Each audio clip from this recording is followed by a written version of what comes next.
Hey, what's up you lot, Parth here. It's the final video of 2019. This is the last one I'm going to be making before the start of the new decade.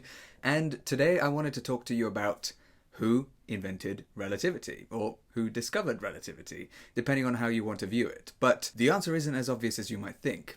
Now, you guys have been asking me for a long time to make videos about relativity, about thermodynamics, and to complete the Maxwell's Equations series that I started a while ago. I've done 2 videos on that already and I've got 2 more to come, but those will all be in the new year. For now, I wanted to talk to you about relativity and about whether Einstein was the first person to have come up with the idea. So without further ado, let's get into the video. Now, like I said earlier, when we say relativity, we automatically think about Albert Einstein as being the person who either discovered or invented it, depending on how you view mathematics and physics. But actually, the first person who came up with that idea, as far as we're aware, was not actually Einstein. It was Galileo. Albert Einstein is famous for his work on the theories of special and general relativity. But way before Einstein, Galileo had his own theory of relativity. Now, before we go any further, there's one thing that we need to clarify. Einstein did not steal Galileo's relativity. Einstein did not take credit for Galileo's relativity. They're very different ideas, just similar concepts come up in it quite often, and they're based on the same thing. I'm being very vague, but you'll see what I mean in a second. Both theories of relativity, Galileo's relativity and Einstein's relativity, deal with fundamentally the concept of relative motion. That's the motion of one object or one frame of reference relative to another object or frame of reference. We'll see what frame of reference means in a second. Now, whenever we measure the speed of an object, we always have to measure it relative to something else, relative to maybe a reference point. So when we say a car is moving at 50 miles per hour, 50 miles per hour relative to what? 50 miles per hour faster than what? Or away from what? That away from what often tends to be the ground, or, the surface of the earth in most cases. Because it's always annoying to have to constantly keep saying, I was driving at 50 miles per hour relative to the earth's surface, and you don't want to always say that. But the idea is that there has to be some sort of reference that we're measuring speeds relative to. And this is where the idea of relative motion comes in. So if I were to be running at a speed of 5 kilometers per hour, which obviously I wouldn't be doing for very long, I hate running, I would be running at 5 kilometers per hour relative to the surface of the Earth.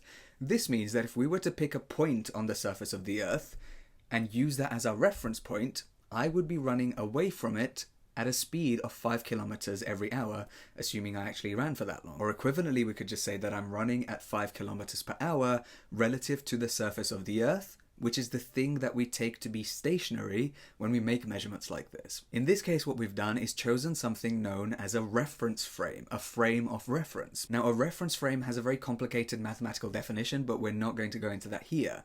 For our purposes, all we need to know is that a reference frame is kind of like a coordinate system that we choose.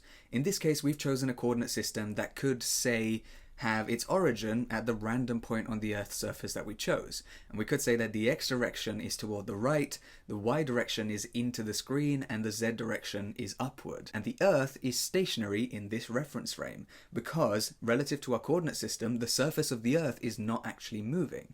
Whereas me, the person running on the surface of the Earth, is not stationary in this reference frame. And the reason for this is that every, say, minute or so, my x-coordinate in this chosen coordinate system increases because I'm moving relative to our coordinate system. However, the interesting thing about both theories of relativities that we're discussing here, both Galileo's and Einstein's theories of relativity, is that we could choose a different reference frame.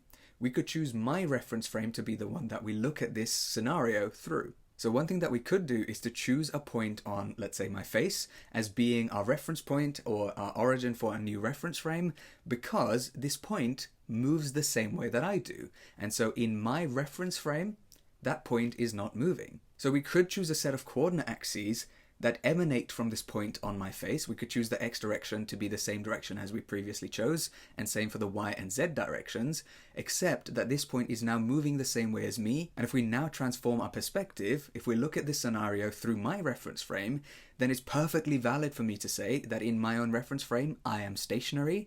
I'm not moving relative to myself or to our origin that we've now chosen, but the Earth is moving in the negative x prime direction. We'll call it x prime because we want to differentiate between what we called x earlier and now we're calling x prime. The Earth is moving in the x prime direction at negative 5 kilometers per hour. So this is one very basic description of one of the principles of the theories of relativity that we're discussing here. The idea that if there's what's known as uniform motion between two objects, so when objects are moving relative to each other at a constant speed, the choice of either reference frame is a valid one. It's not wrong to say that from my perspective, the Earth is moving backward at 5 kilometers an hour. This is not an incorrect thing to say. The idea that from my perspective, the Earth is moving is not incorrect, but it seems slightly foreign to us because we're normally used to using the Earth's reference frame as our go-to reference frame. Now, what we've talked about so far are some of the similarities between both Galileo's and Einstein's theories of relativity. Let's look at some of the differences. In both cases, we've seen that they deal with relative motion, but one place where they differ massively is the assumptions that they make to base their mathematics on. Galileo's relativity is based on what we now call classical mechanics, which is the ideas of physics, the ideas about the universe that seem very common sense to us. They seem very logical to us. For example, Galileo's theory of relativity makes the assumption that regardless of how fast, let's say, you are traveling relative to me, we will both experience time in exactly the same way. A second passing for me is the same thing as a second passing for you. And why should we not assume this? You know, that makes quite a lot of sense to us if we're just using what's known as common sense. The problem is the universe is a lot more complicated than this. We'll come back to that in a second. But just to clarify, Galileo's theory assumes the following. Let's assume you and I are both stationary relative to each other, so we're just standing in the same spot and we're chatting, and we decide to do an experiment. Let's say we decide to synchronize our watches so that they read the exact same time to the nearest trillionth of a second, because, you know, we've got the best watches available to us as created by modern technology. So basically, our watches are reading the exact same time.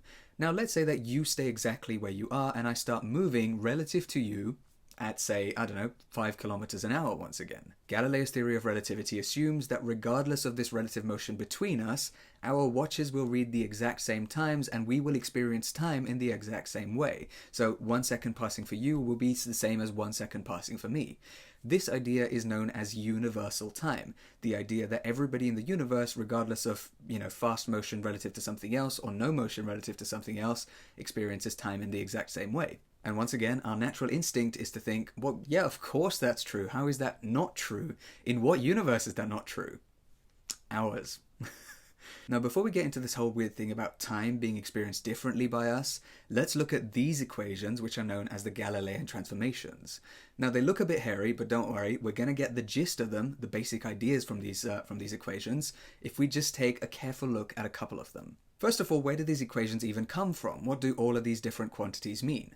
Well, you notice that in this set of equations, we've got values of x, y, z, and we've got x prime, y prime, and z prime, which kind of link back to the coordinate axes that we chose for the two different reference frames that we were discussing earlier.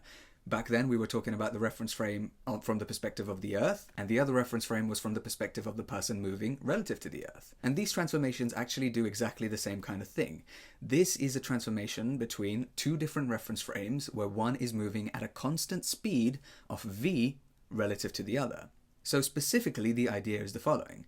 Let's say the first reference frame, the reference frame that the observer, us, is in, has a coordinate system where, let's say, this is our origin, and we've got our x, y, and z axes. And the second reference frame is the one that we are watching as it moves. And specifically, it's moving, like I said, with the speed v, but it's moving in the x direction, the direction that we've called x.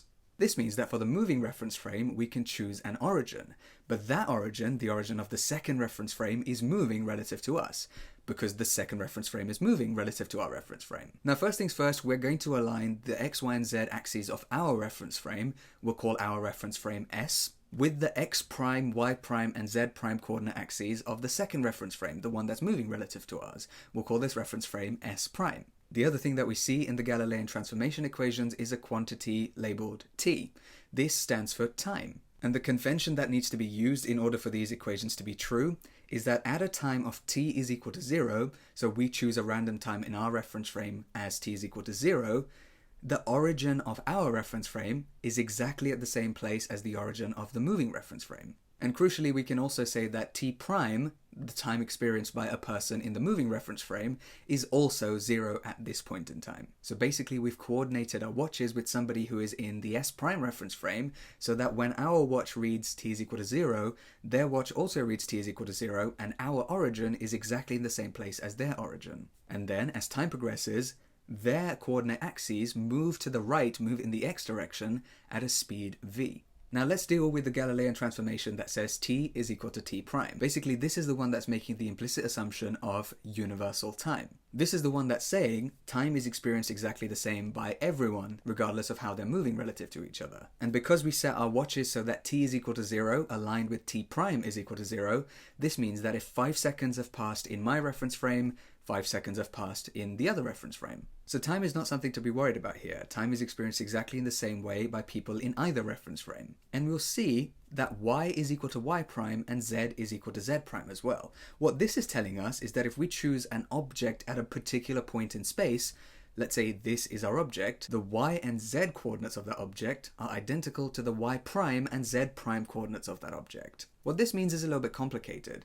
Let's take a snapshot of our two reference frames, maybe 2 seconds after the origins of the two reference frames aligned. So t is equal to 2 seconds and t prime is equal to 2 seconds. We know that at this time, the distance between the origins of the two reference frames is equal to the speed with which reference frame s prime is moving relative to s, multiplied by the time. And if we say that the speed with which reference frame s prime is moving relative to reference frame s is 5 meters per second, then we get that the distance between the origins of these two reference frames at a time of t is equal to 2 seconds is equal to 5 meters per second multiplied by 2 seconds, because distance traveled is equal to speed multiplied by time. So now at this particular moment in time from our reference frame, and actually from the other one as well because times are identical in both of these reference frames, the distance between the origins of the two reference frames is 10 meters. And that distance is in the x direction or the x prime direction. Because remember, the motion of the reference frame is only in the x or x prime direction. Now we've got this object in space. This has got nothing to do with what reference frames we have or what coordinate systems we're choosing. This is just an object here in space. It doesn't matter how we choose to describe it. But we can describe it in one of two ways in this particular case. Firstly, we can use the coordinate system of frame S. We can say that measured from the origin of the reference frame S, our reference frame, the object has coordinates of 4 meters, 3 meters, and 2 meters. This means it's 4 meters to the right of the origin, 3 meters into the screen from the origin, and 2 meters above the origin. So what are the coordinates of this object in the reference frame S prime at this particular moment in time? Well, because we've taken a snapshot, we can calculate this easily. Now the origin that we're using is the origin of the reference frame S prime, and we know that its x prime coordinate must be -6 meters, because it's 6 meters to the left of the origin, and it's still 3 meters into the screen from the origin and 2 meters above the origin. And remember, once again, this is when we're talking about the origin of frame S prime. And so we see that the x coordinate of our object is not the same as the x prime coordinate of our object, but the y coordinate is the same as the y prime coordinate, and the z coordinate is the same as the z prime coordinate. This is done just to make life easier. This is by construction. We decided that our two reference frames would move only in the x or the x prime direction relative to each other, and their coordinate axes aligned as well. This means that we isolate all of the motion into just one direction, and we don't have to worry about the y or y prime directions, nor the z or z prime directions. And so for this particular instant in time, we can use the relationship between x and x prime coordinates for a particular object to give us the x prime coordinates of this object if we know what the x coordinate is. And if we don't even worry about taking a snapshot, we can see that this relationship between the x and the x prime coordinates is directly related to the relative speed between the two reference frames.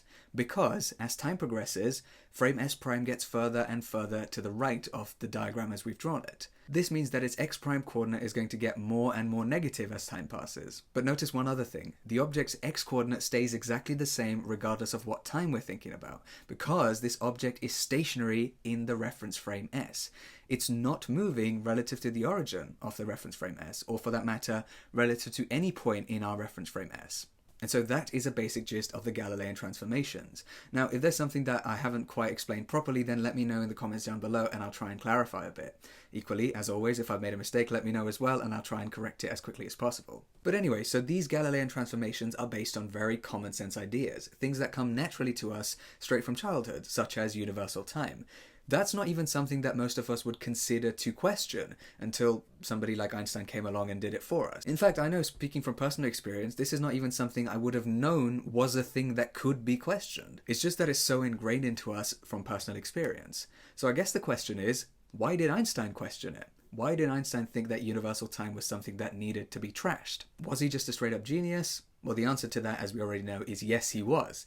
But there's a very specific reason why he questioned such ideas, and that reason is Maxwell's equations. Specifically, Maxwell's equations deal with electricity and magnetism, which means that they also deal with electromagnetic waves, light being one of them. Now, if you haven't seen my videos on Maxwell's equations, check them out up here. I've made 2 of them so far, and I've got 2 more left to come, and that will be in the new year. But the point is that Einstein started thinking about special relativity, the first theory of relativity he came up with, because of Maxwell's equations. There was a weird mathematical artifact that popped out from the mathematics of Maxwell's equations when they were dealing with electromagnetic waves. These equations specifically said that the speed of electromagnetic waves must be constant, and they weren't talking about any particular reference frame in which this speed must be constant. They just said it was constant. And this was a really weird thing. Initially, people thought that Maxwell's equations would need to be modified to be corrected for this mistake. However, Einstein decided to include it in his mathematics and see where that took him. But it is a really strange idea. Let's say, for example, that I was to measure the speed of light, and I found it to be whatever value. Let's call it c, because that's usually what it's called anyway. It was a really weird thing for people to think that if I measured the speed of light to be c, then somebody who was moving, let's say, 10 meters per second in this direction relative to me, would also measure the speed of light to be c in their own reference frame. Because what this essentially meant was the following. No matter how fast you travel, you always measure the speed of light to be exactly the same from your point of view. And this is not how things normally behave, right? If you throw a ball at 10 meters per second, you're measuring its speed to be 10 meters per second. But then if you start running towards the ball at 2 meters per second, then from your perspective, the ball is only moving away from you at 8 meters per second. Whereas with light, you somehow couldn't catch up with it. Regardless of how fast you were moving, that was always the speed you measured it to be. But regardless, Maxwell's equations popped out the fact that the speed of light must be constant regardless of reference frame. So this was the basic assumption that Einstein went by when he devised his theory of relativity, or specifically special relativity. But then because the speed of light had to be constant in both of the reference frames that we're dealing with here, he had to let something else be flexible instead.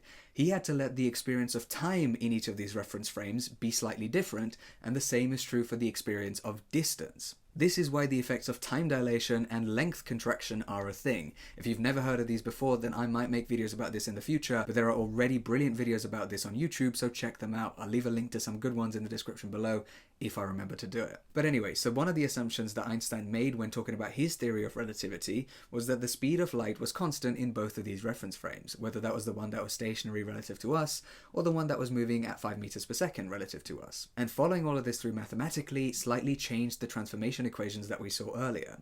These are the Galilean transformations, and these are the ones devised by Einstein. Now, we're not going to go through these ones in great detail, that I want to save for a future video, but if we look carefully, there is this factor of gamma. Now, gamma is related to the relative speed between the two reference frames. And this is what encodes for both length contraction and time dilation, the difference in experience of time and distance, depending on what reference frame you're in.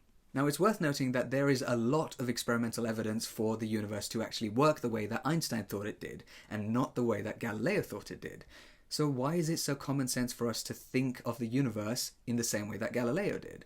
Well, it's because this factor of gamma does not become even noticeable unless we're talking about relative speeds close to the speed of light. And the speed of light is 300 million meters per second. And what this means is that for everyday velocities that we experience, let's say a bus is moving relative to us, or even a plane is moving relative to us, we don't have to experience these special relativistic effects. Because when the relative velocities of the two reference frames are small compared to the speed of light, and let's face it, even a plane is slow compared to the speed of light, the factor of gamma, like I said, is essentially negligible. And what we get are approximately Galileo's transformation equations. It's only in places like particle accelerators or where things move very, very close to the speed of light that we notice the special relativistic effects, the effects that Einstein predicted would happen. And that is why common sense, based on personal experience, tells us that universal time and other assumptions made by Galileo are actually true, when in reality, that's not the case at all. Now, for me personally, this is a very good reminder that the universe is a lot more complicated than we realize, and we should never take our common sense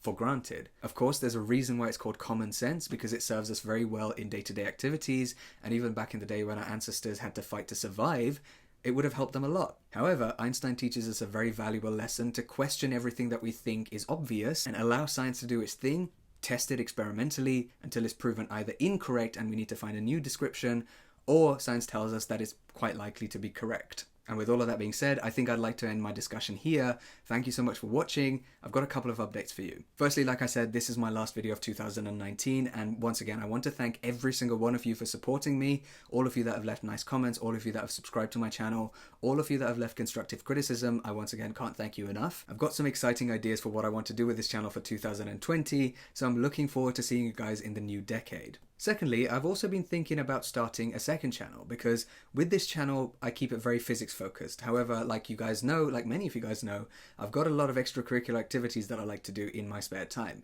Badminton, music, started getting more and more into video editing, color grading, so on and so forth. That's one of the interests that I've had as well.